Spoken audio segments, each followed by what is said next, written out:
Hello, I'm Dan Sweeney, the Director of the Institute for Enterprise Ethics at the Daniels College of Business here on the University of Denver campus. I am pleased to present the third Quarterly Ethics Review. This program features several outstanding faculty members from the Daniels College of Business discussing a number of the most interesting and widely reported issues from the world of corporate ethics and corporate responsibility over the past 3 months. In this session, we will talk about the Dodd-Frank mandated whistleblowing program, new court decisions in the insider trading area, and Uber's successes and problems, and then several quick hit issues at the end. My colleagues for this discussion are 3 relatively new additions to the Daniels faculty. Bruce Claw is an assistant professor in the Business Ethics and Legal Studies Department. Bruce specializes in the study of white-collar crime and has practiced law in both public and private practices. Aaron Nickel is an assistant professor on the faculty of the School of Accountancy and a former senior audit associate with Grant Thornton. Paul Seaborn is an assistant professor in the management department. Paul's earlier career was as a management consultant with both Mercer Consulting and with IBM. Well, panel, let's get with it.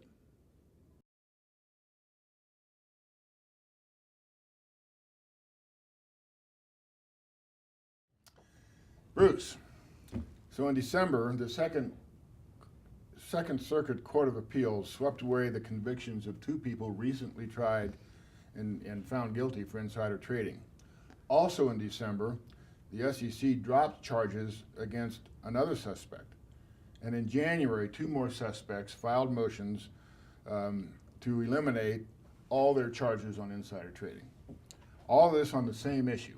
The issue, did the investor receiving the information from the source know whether or not the source received any personal gain in exchange for providing that inside information? This awkward question comes up only because the United States does not have an actual explicit law prohibiting insider trading. So, will trading on inside information be kind of okay from now on unless the trader knows that the source received some kind of personal gain? And wouldn't it be helpful if we had an actual statute to prohibit insider trading? Thanks, Dan. The case you're referring to is U.S. versus Newman, which was handed down in December. And let me take the first, or your second question first, which is, would it be helpful to actually have a insider trading statute? Absolutely it would. Part of the reason we're ending up with these awkward legal decisions is because there is no dedicated statute designed purely to insider trading. As it stands, most insider trading is now prosecuted under what's known as an anti-fraud statute, an anti-lying statute. And that's created confusion going back at least 30 years. There was a case back in the 80s that basically decided this. In order to be convicted of insider trading, if you receive a tip of non-public material information, it is only illegal to trade on it if the person who gave you that tip did so in breach of their fiduciary duty to the corporation for which they work. Basically, the concept is this, that when insiders, like corporate CEOs, work for a company, they gain access to certain material inside information that is designed to benefit their shareholders and their prospective shareholders. It's a violation of their duty when they start tipping out that information with an improper motive that's not designed to benefit the corporation itself or its shareholders, but rather to personally benefit themselves. So the Supreme Court in that case basically decided they're not going to have a rule that requires perfect informational symmetry between all traders on the market, but rather it's only a function of whether or not the CEO or a corporate insider or misappropriator is using that information improperly for their own personal benefit. And so the law had progressed to the point where in order for a tippee to be liable for trading on inside information, they must receive a tip of material non-public information. That tip must have come from an insider or a misappropriator in breach of their fiduciary duty to the corporation and in receipt of a personal benefit, that basically the insider got something in exchange for doling out that information. And in this case, in U.S. versus Newman, the Second Circuit Court of Appeals effectively extended that law in two different ways. First, they said that not only must the government prove that the insider received some sort of personal benefit in exchange for tipping out that information, but also that the tippee, the person who receives that tip, must be aware that that tipper, that insider, received a personal benefit in exchange. Now that's fairly easy in very direct cases where the CEO tips somebody in exchange for direct cash. It becomes very tricky, however, when we have a chain of tippers and tippees that goes down 3 or 4 levels, where the sort of inside tip is passed down through a chain. And so now, in order to effectively prosecute under this law, prosecutors have to show that that 3rd or 4th level tippee down the road has to somehow be aware that the tip that he received of material non-public information came from an insider, and then that insider received some personal benefit for it, which is going to be very difficult to prove in almost all cases. Second, what the court did is it changed kind of the definition of the personal benefit requirement. It had been understood previously that a director or an officer receives a personal benefit either when they get cash in exchange for it or when they freely gift out that information to their best buddies. Let's say on the golf course, the CEO, is hanging out with his friend who works at a fund or an investment bank, and gives out that information to his friend or buddy kind of gratuitously. It would almost be the same thing as if the CEO took that non-public information, traded on it himself, made profits, and then handed cash to his buddy over at the investment bank.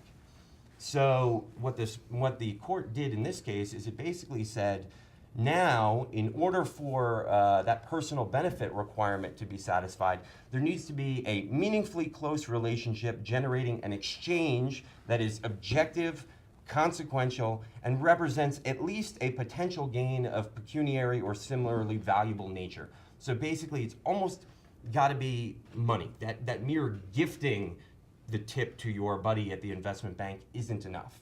And so it's going to be tremendously difficult for prosecutors to successfully prosecute market cheaters, insider traders, unless this ruling is overturned. And now the government is really is pressing for this to be overturned. On Friday, they filed a motion for a much larger appellate review of this decision, which is extremely rare.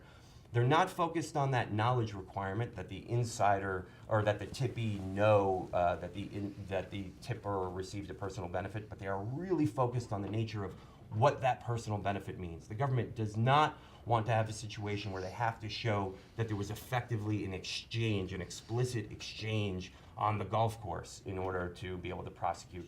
Because in reality, the exchange of tipping information doesn't happen that way. It's often done for the prospective future relationship building in the hopes that they'll get investments in return. It seems to me this is yet another situation where the courts are basically, their hands are tied. They're dealing with the laws as they've been given to them. As you say, we don't have a law specifically for insider trading, so they're using other laws that have been somewhat workable over the last while. It almost seems like now, with these very narrow definitions that you're describing, you could think of, a creative person could come up with a lot of ways to somehow exchange benefits that are not going to be observed, not going to be easily tracked. I mean, do you think that this is going to take the abilities of the SEC to prosecute insider trading to such a weak point that we might actually get an insider trading law? Is this actually maybe a step backwards to take a step forwards, or do you see this as just we're going to never see anyone, nailed for insider trading for the next little while? Well, ultimately, I think it's going to be substantially harder to gain these prosecutions, and I'm not sure there's the political will there to make a statute. At the end of the day, a lot of Congress's campaign funds come from folks on Wall Street, and while business would certainly appreciate some clarity as to what's, where that line is between sort of aggressively seeking out information and doing appropriate research, and on the other hand, sort of cheating the market, I don't know that all of them really want it to be so clear and cut and dry so that they don't have leverage. So I'm not sure we're going to see a statute here, unfortunately, at least in the short term. So is it going to be like free time for insider traders for the next period of time? Well, until this ruling is overturned, I think you're going to see a lot more people trying to get very close to the line of what's appropriate and what's not. And they're going to not make it clear that they're getting some personal benefit in exchange. And of course, the folks who work at various hedge funds, they're going to make sure that when they do receive a tip of material non-public information, they're going to not want to know who the source was. They're not going to want to confirm that it came actually from an insider, and they're going to make sure that they have no knowledge of any personal benefit that was exchanged. They're going to say, well, it was merely friendship, and at least as this court ruling stands now, that's not going to be enough for insider trading. How is this going to affect the operation of these information brokers that are so active, especially, I think, in the pharmaceutical industry and other industries, who make it a practice of finding information within the industry and then making it available under their consulting practice, which may just be a retainer? Is that going to help these firms or constrain them? Well, I think it's going to become much more lucrative if you're the type of person who can form friendships with insiders and bona fidely claim that they were, actual genuine friendships. What this court ruling basically says is the mere fact of a friendship alone is not enough to show that you got a personal benefit. And so the price of friendships just went up. Good day for friends, to have friends. Yeah. In the past, some really high-profile insider trading cases have been made using wiretaps. Is that going to be kind of the move du jour to get these? I think so. I think prosecutors, unless they're able to overturn this ruling, they're going to really have to seek out aggressive ways to, if they want to go after remote tippees, the people at the end of the chain, they're going to have find out ways to make sure that they can prove that end of the line tippee knew that there was a personal benefit being exchanged by that original insider. And the best way to do that, of course, is to catch somebody on tape. Especially when that somebody is a former managing director of McKinsey International, right? Yeah, we saw some of this in the Raj Rajaratnam case. Yeah, it's a big check mark on the prosecutor's scorecard, right? Absolutely. Yeah. Well, good. Thanks. Thanks for shedding some light on that and giving me some perspective on it. My pleasure. Okay, Bruce, we've got a question from the audience here. Could these new insider trading laws open up anonymous online forums where insiders can deposit information and people with special access can see it? What do you think?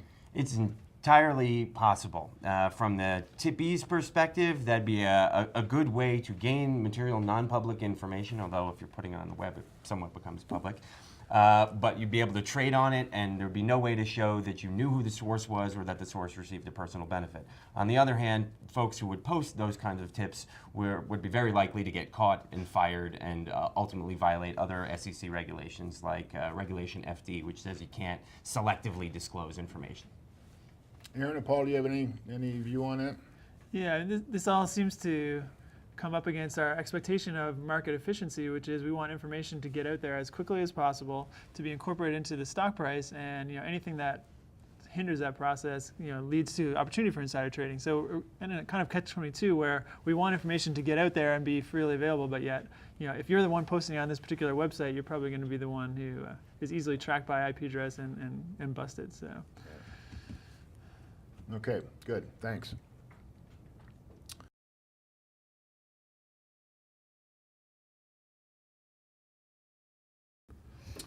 Aaron, it was reported in December that consistent with certain requirements of the Dodd-Frank law, 4 whistleblowers shared a $170 million payout for helping to get a record $16.65 billion settlement from Bank of America for mortgage abuses.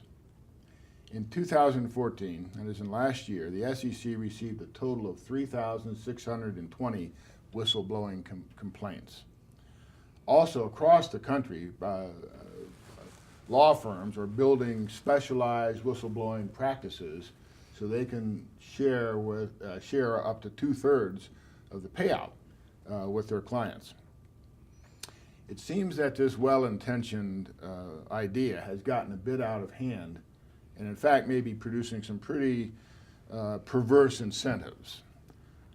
One wag referred to it as a whole new career strategy. Quote, sign up to do bad stuff, call the FBI, make a bundle, repeat, end quote. So what do you think about this whole whistleblowing bounty program from the SEC? Okay, thanks, Dan. To summarize, the concern is that, the B word is a little bit of a strong word, in my opinion, but it does highlight the concern that by providing this a large sum of money to whistleblowers, we are incentivizing them to not only detect fraud, but maybe commit fraud in order to detect it. And in my opinion, that seems like a little bit of a stretch. First of all, it's not easy money to come by. If you're going to be a whistleblower, not only are you putting your own career in jeopardy, but you're also sacrificing some reputational things as well, and these are likely people that you work with and people that you're friends with that you're blowing the whistle on. So it's not easy money to come by from a financial perspective and a reputational perspective. Furthermore, it's not something that happens quickly either. So if you're going to blow the whistle on a company that you work for and then report this information to the SEC, you're not going to make money fast. It's going to be a long time before you see a dime. And in the meantime, you're likely to suffer. And there are anti-retaliation clauses in the Dodd-Frank Act to protect against companies retaliating against the whistleblowers. But even so, it's very likely that they're going to still suffer in the meantime. So again, it's not easy money. And then secondly, the amounts payable to whistleblowers, this 170 million, sounds like a lot of money. But when you compare it to the amount that was recovered, it pales in comparison. So the SEC estimates that they were able to recover approximately 21 billion in funds from litigation that was spurred by whistleblowers. So they can attribute a large amount of money recovered to the fact that they have this whistleblower incentive program. So I think that the incentive for whistleblowers is the incentive that we should be focusing on. The incentive for them to sacrifice as much as they're sacrificing in order to come forward. And the reason is that there's really no good way to detect things like this without whistleblowers. We need them to participate. We need people that are on the inside to come forward in order to prosecute frauds of this magnitude, particularly with the fact that we've got such complex transactions these days. We have an increase in the use of fair value accounting and unobservable inputs in these models that they're using to estimate the value of certain securities, and it's just very difficult to prosecute. And lastly, I want to say that maybe that's what we want. Maybe we want to put the fear in these potential criminals that their buddy or someone that they work with is going to sell them out. Maybe that's what we want. It's actually going to be a preventative measure as well. Yeah, I don't think I have very many concerns about this in the short term. I mean, as Aaron says, the SEC is recovering 21 billion at the expense of 170 million. It seems like a good investment. And the SEC only has so many resources and so many investigators, and it's, there's no way they can cover all the potential wrongdoings out there. But I would have a concern in the long term that, if that whole preventative, watch out for your neighbor ratting on you effect doesn't come through, the opposite might be that the SEC's investigative abilities kind of atrophy or disappear, and then we're completely reliant on these whistleblowers for any enforcement of violation. And so I guess I would hope that in the long term there's still some consideration of either some sort of increased disclosure, using technology. We should be able to monitor these companies a little more closely maybe than we could in the past. Or maybe some idea of actually strengthening the SEC's resources as well. My understanding is that they're supposed to be a basically revenue neutral government agency. They get some fees from listings and other things, and that's their budget.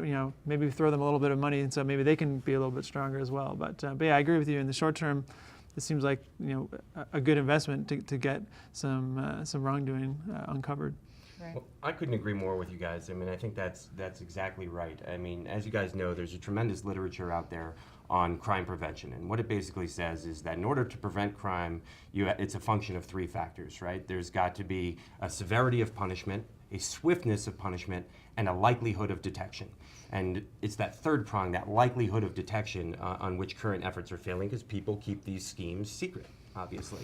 And so in order to change that calculation going on by the wrongdoers, we really got to increase the likelihood that they're going to get caught.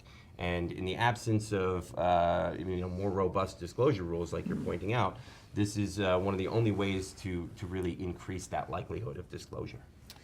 Let me add one more question onto this thing.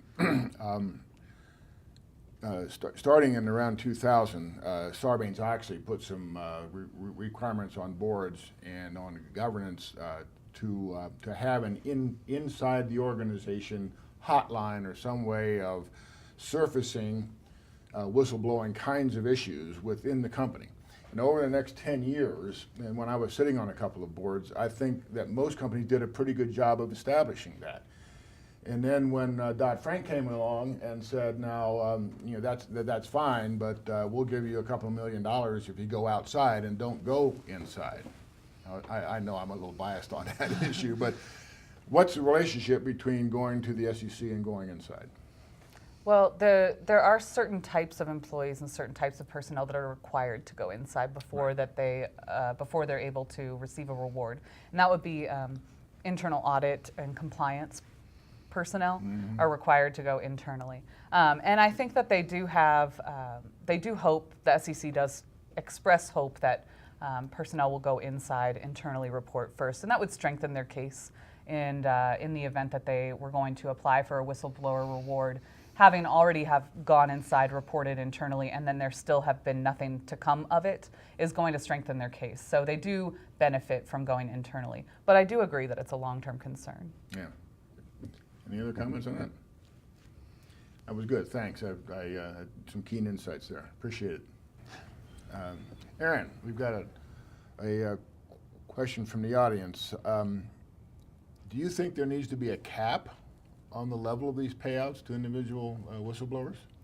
I think that's a great question, and I think it's definitely worth considering. But at the end of the day, I think it's an empirical question, and I think there needs to be a lot of research done on whether or not the amount of the payout makes a difference in the outcome of the case or in the likelihood that a whistleblower will come forward.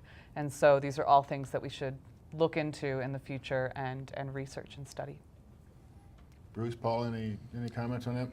Well, right now there's a lot of flexibility in the amount that's actually paid. It's somewhere between 10 and 30% of the amount that the government ultimately recovers over and above $1 million. So there's already, somewhat of a cap on the 30%, but it's not a hard monetary cap. And I agree with Aaron. I mean, you want to make the bounty enough that whistleblowers can come forward and are willing to disregard the reputational consequences that are going to happen to them when they come forward and whistleblow. At the same token, you don't want to encourage wrongdoers to get paid out. Right.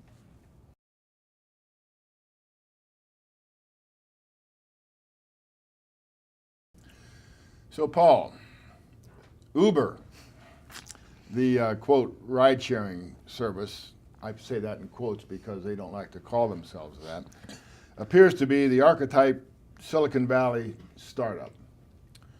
This is a company that calls itself an information service. It prides itself on being a disruptive technology. It's expanding rapidly in a global market. It's executing a clear and very successful strategy. It claims to have what they call a fierce culture. It's growing revenue by about 40% a quarter and boasts a valuation of over $41 billion. But Uber has come under some pretty heavy criticism recently for some of its operating policies relative to issues like privacy, safety, respecting local government regulations, hiring practices, and so on. The company has, in fact, been banned from several European and several Southeast Asian countries. So, Paul, what more could a good venture capitalist want? I mean, at what point does a high-tech, disruptive business become a legal and ethical scoundrel or maybe even outlaw? I think it's a great question, and it's really a matter of perspective. I think if you think of venture capitalists, they're there may be a few highly religious venture capitalists, but I don't think any of them take the view of the meek shall inherit the earth, and we want a very mild and cautious company as our future payout. So when you look at a venture capitalist, they want a company that's aggressive, that can grow quickly, that can go from one geographic area and scale, and that's exactly what Uber is giving them right now. They look at markets. If there's some question of whether they are legally entitled to operate, if they're not being welcomed by the local taxi companies, they don't just move on. They look at that as an opportunity. They jump in, and I think part of their value proposition to VCs is what they don't do. They don't own vehicles. They don't have a taxi depot, a physical building. They don't get tied up in a lot of the local day-to-day operations. They have a technology platform that is able to match supply and demand, and they think they can scale that and do it for deliveries, for parents who need to get their kids to piano lessons, and that they have a value proposition that will actually work. So I think from a VC point of view, there's very little to be concerned about, and other than a few recent blips on the road that we can talk about in terms of security and privacy. Obviously, if you're the incumbent industry, the taxi companies are going to say, these are outlaws, they're not following the rules that we follow, and they should be shut down, and that's obviously in their interest. So I think those two perspectives are clear. The question that's in flux right now is, what do the public think, what do government think about Uber? And I think that's where we should look at safety and privacy as probably two key points for Uber. On the safety side, I would say the question is Uber actually doing worse, or are they doing better than the other alternatives of you get in a taxi with someone that you don't really know, in a vehicle that you don't really have a lot of information about, or you walk, you take a bus, other things. And so I think some of these incidents, like the issue in India, some people may have heard of, where an Uber driver was actually charged with raping a customer, and they, as a result, were shut out of the country, at least temporarily.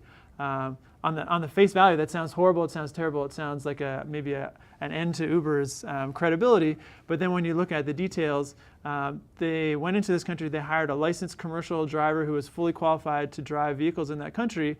It just turns out that person had been charged and never convicted of crimes, and he did this under Uber's umbrella. So obviously there's something to be done there, but at the same time it's not clear that they're any less safe than the alternatives. And then on the privacy side, which I think is something we should all think about, is Uber has more information about us if we're users than pretty well any company you can imagine. They know where we go, where they're dropped off, what time of day, how we paid, a lot of details that could be used in a lot of different ways. And I think that's probably the area where they've had some missteps. They had this God view where employees could actually look and see any individual that they were curious about where they were in the world and what they were doing. And similarly, this little report they issued on glory rides of folks getting dropped off late at night in a new neighborhood, getting picked up early in the morning, shortly after, and I wonder what's going on in these transactions. Clearly that's not a good thing. Venture capitalists would not endorse that, but I think that may just be a growing pain and not a fatal flaw. And I think in privacy, they have an opportunity to maybe set a standard and actually show some leadership on how to use these new data sources that no one else has really thought about, government or other companies. So I think overall, I think the scoundrel outlaw label is not quite stuck yet, and we'll have to see how it turns out. Well, I think you're completely right that we need to sort of separate out the issues of sort of privacy and safety versus issues of, launching an attack on existing taxi companies. I'm all in favor of new disruptive technologies coming in, lowering the price of taxi medallions, giving more money to drivers, and shaking up sort of needless regulations. On the other hand, some of the regulations that govern taxi companies don't necessarily yet govern ride-sharing services like Uber and Lyft. And so one of the relevant questions is, well, who has to conduct a background check on the driver?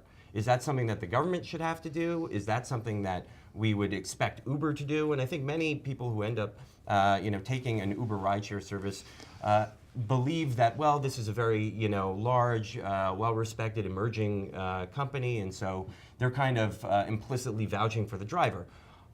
Uber's business model, on the other hand, is to ensure that they set up their drivers as independent contractors and sort of insulate themselves from as much liability for the driver's actions as possible. And I think until that's worked out, consumers are running a bit of a risk of riding in an Uber vehicle without those issues properly sorted out. And so I'd love to see some legislation about this. Has there been any sort of legislation, or are municipalities starting to think about the ride sharing problem? Yeah, and actually Colorado, as it turns out, was a leader in the U.S. We were the first state to pass a ride-sharing statute. It went through the House and the Senate last spring, and that was a bill that was enacted with a lot of help from both Lyft and from Uber. So I think in their local situation, they saw an opportunity to try to redefine the rules proactively rather than be hit with things kind of unexpectedly on the regulatory side. So yeah, I think that law is now being looked at by a lot of other jurisdictions, and it lays out things such as mandatory background checks for drivers, annual inspections of the vehicle, some rules around how often the vehicle is used, maybe driver hours, things like that. I think many things that you bring up will be minor issues in a developed, established economy, and then huge, very complicated issues in somewhere like India, China, somewhere that doesn't have a lot of government familiarity with doing these kinds of checks. And so I think it's bringing up a key challenge for Uber. They want to grow, they want to go into all these markets, but as they go into a market that doesn't have that infrastructure, kind of reliable environment, they take on that risk, the reputation risk and the liability risk, and so that's a big concern. I guess no one actually mentioned the other big Uber ethical discussion around surge pricing, which any of you who have used Uber may have run into, where 2 in the morning on New Year's Eve, all of a sudden what used to be a $10 taxi ride is a $300 taxi ride. So they've gotten a lot of flack over that too. As a business school professor who teaches strategy, it's hard for me to quibble with a company that's taking advantage of supply and demand and trying to match those two things. And I think that's where you see taxi regulation probably as just vastly outdated, where the idea that a hotel would have to charge the same price for every room for every night of the year, or every seat in the Broncos stadium should be priced the same just because it's simple and easy to enforce. I mean, that's what we have with taxis. We pay the same rate per mile, whether it's New Year's Eve or in the middle of a blizzard or a quiet 3 a.m. Tuesday morning. And so Uber, I think, is just taking advantage and pointing out that maybe some of these things are a little bit beyond the times.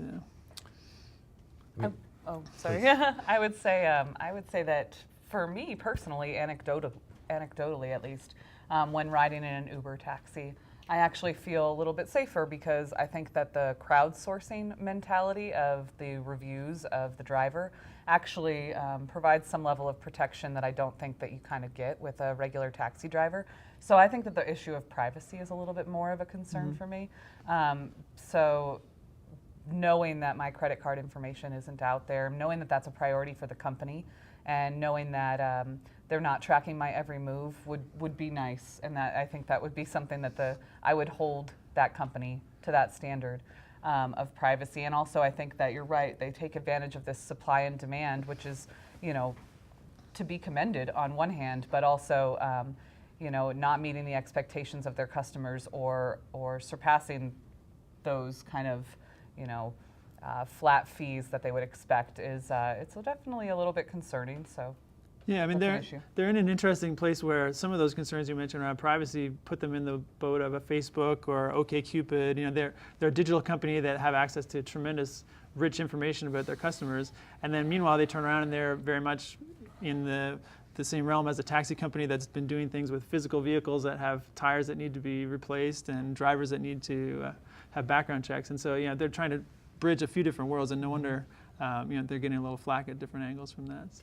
Well, I think on the privacy issue, Uber really does need to be careful on this. I know Lyft has taken a number of very proactive steps to prevent employees from accessing, God view, and I think consumers in this day and age are starting to get a little more savvy about that, and they want to protect their privacy. So I think Uber's a little bit behind the curve here and needs to make sure that they don't lose market share by virtue of treating privacy as a sort of lax issue or a non-concern from their perspective.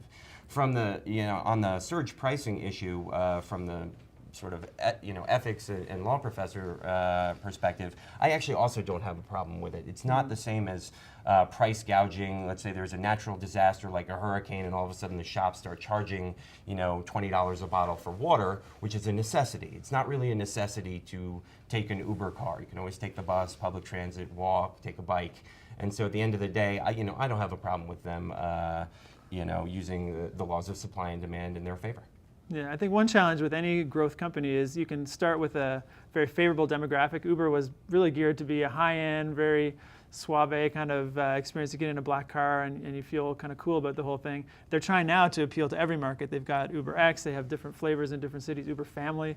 And as you do that, then you run into different groups that may not be as liberal with their personal information, more uncomfortable with a company knowing what they're doing, and also may have different views about things like surge pricing, using an app, being clear on what the disclosure is when I click on this or that. And so, part of the growing pains now is they want to appeal to your grandmother, your parents, someone who doesn't maybe even feel comfortable on the internet, and suddenly that's a much tougher challenge to make sure that those customers feel equally treated properly. Let me bring this back to another point. I'm a fairly regular Uber user, and for all the same reasons Aaron you brought up.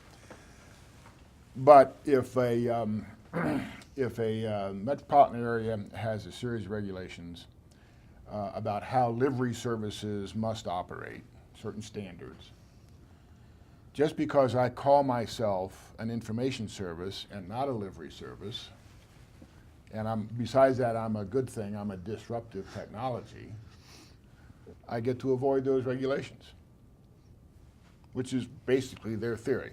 Or if you want to take me up on those regulations, I got more lawyers than you do and more lobbyists than you do, so we're gonna break the law.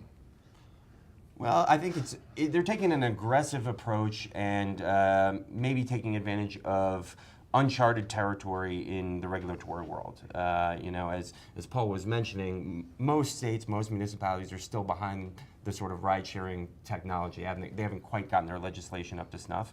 And there are, of course, some ambiguities in existing law. And so, they're taking an approach that's pretty aggressive. We're gonna sort of challenge that ambiguity. We're going to assume that we can fit into it, or that there's no law preventing us from doing it. And it's they're placing the onus on regulators to come after them. And certainly with a $41 billion valuation, they have the money to lawyer up when they need to and fight it. Yeah, I think you can't really win that game in the long run if the general public feels that the company is completely abusing their role and continuously violating customer trust. Maybe these scandals continue. I can't see them evading regulation forever. But if the values they do provide, for example, people that would never have considered being taxi drivers. In fact, some of my students here at DU who are now doing ride sharing as a way to make some money on the side, either for Lyft or Uber, parents who are getting their children from point A to point B, if those sorts of things are of value and the general public gets attached to them, then I think Uber's going to be in pretty good shape, and all those regulatory issues will get figured out over due time. Well, I think the most powerful thing Uber has going for it is such a greatly user-friendly, high-value, high-service operation, and who cares if they break a law here and there? Anyway, you're going to let me get away with that. No, I think we all should care whether they actively break the law or not. Yeah. And I think there's an urgency to develop standards and regulations for disruptive technology and companies such as Uber, so that there's not just this delay and this waiting for regulation to catch up. I think it's urgent. Yeah. So I think I'll keep the word scoundrel but cross out outlaw. Okay. All right. Good. We're making progress. Great. Thanks. That was a good conversation.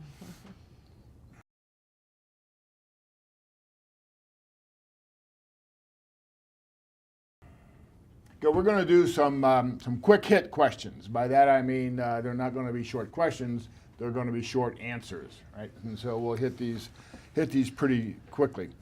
The first question has to do with wage growth or the lack thereof, corporate decisions, and income disparity. In early January, the Labor Department reported that average hourly wages, in fact, dropped for the month.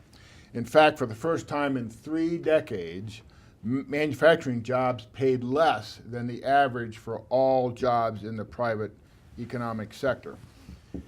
Aetna Incorporated, the huge insurance company, on the other hand, announced its plans to raise the wages of its lowest paid workers by as much as a third.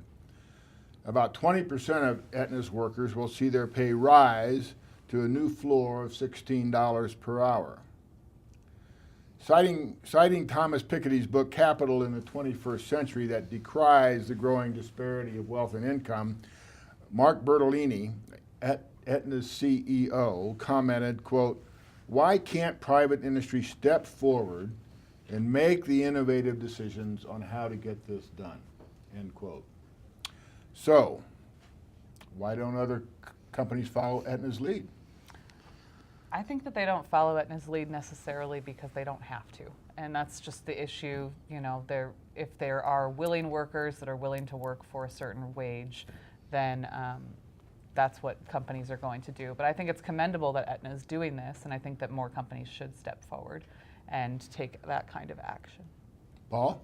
Yeah, I think what I wouldn't want to happen is we see Aetna do something and then we draw the conclusion that all companies should do this. Let's make minimum wage $16, or let's model what one company does and make it a rule for all. I think what you want is companies to make that choice. Do we want to be a more favorable employer? Do we want to compete at more of a value kind of proposition, or are we a low-cost, bare bones insurance company? I think there's room for both, and obviously certain employees will gravitate to one or the other. But what I would hate to see is to make one company example the next rule that we all should follow.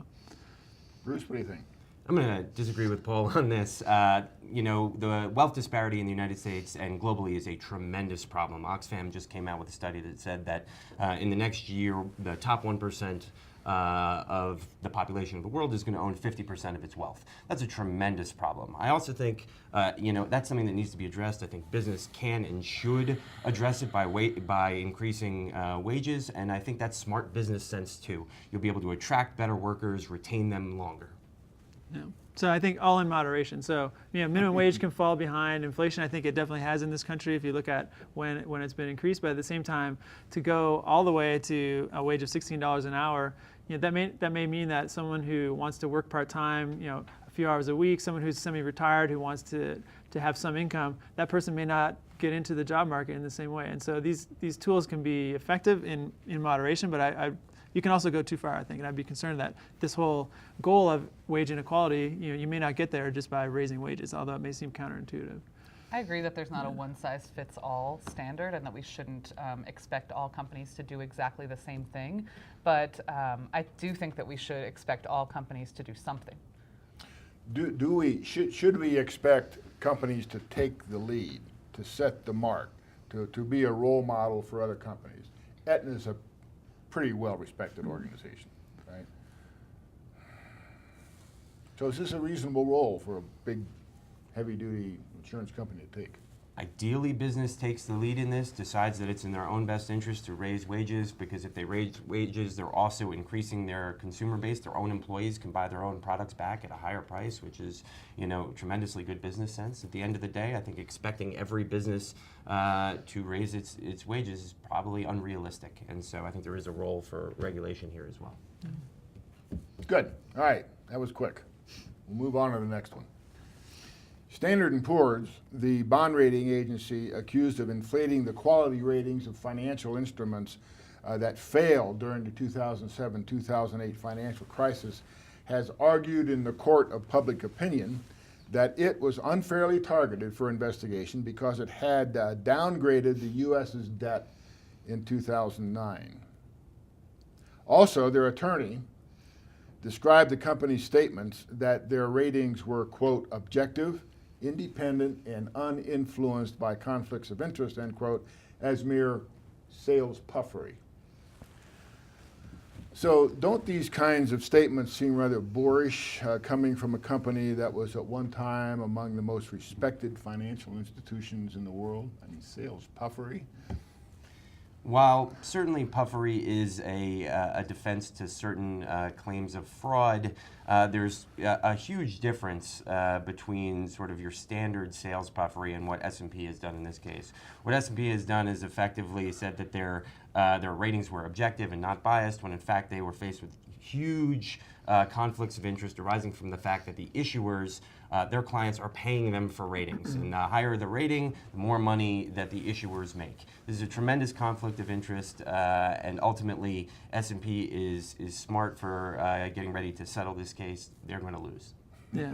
So I think it's an example where the threat of a huge government penalty can create maybe some more honest comments from a company. But at the same time, I agree with Bruce. Obviously, there's a conflict of interest, particularly in these mortgage-backed securities that played a big role in the financial crisis, where instead of rating a company, which has a lot of moving parts, can't really be manipulated very well, a mortgage-backed security where you're literally putting the items into that pot and you have total control over what the ingredients are, that was a particularly ripe situation for a conflict of interest. So no disagreement there. I guess the one caution I would have, having done some research in this area, is there's no perfect model here. So we obviously have conflict of interest when the issuer of a bond is paying a rating company to be rated. But if you get rid of that model, then maybe there's a lack of information in general, or investors are not maybe willing to pay one by one for ratings, and we have a dearth of information altogether. So S&P may take a little hit here, but I think they know, and we all know, that this model is pretty well necessary to get the financial market moving. So I don't have a lot to add to what these guys have said. I think that's all very true. I would say from an accounting standpoint, transparency is really important when it comes to ratings like this and how they're developed and how they come up with them. Absolutely. And what's behind them. Good. Okay, great, thanks.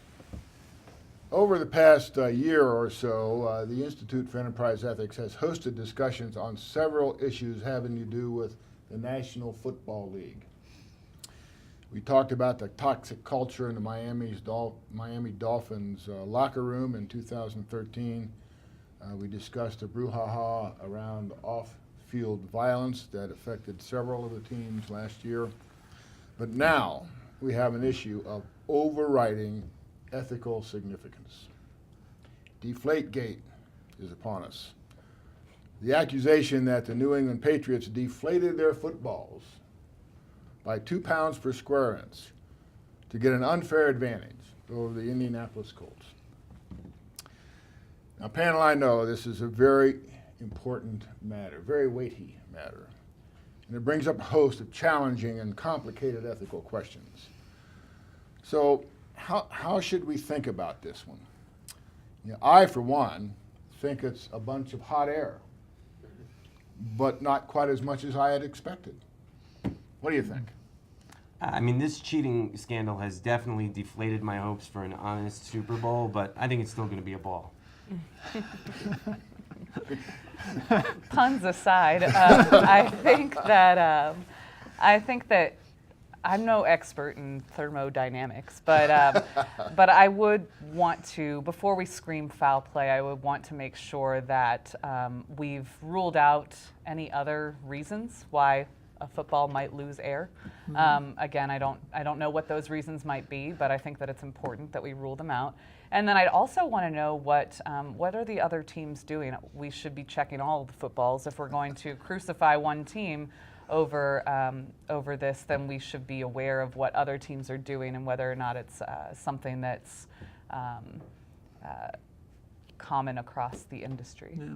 So Bruce has stolen my puns, but I think the issue of reputation comes in here too, in that the accused party, it's not their first time being accused of some sort of gamesmanship, ethical violation. We had some surreptitious videotaping of an opponent's practice in the past and some other issues. And so I think this is one where a first offender might get some benefit of the doubt, but when you have a reputation, it follows you. And here the Patriots seem to be repeating a pattern that they've done in the past.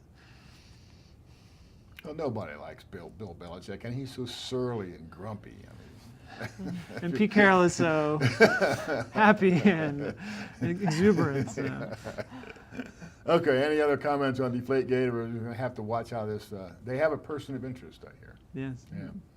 All right, thanks.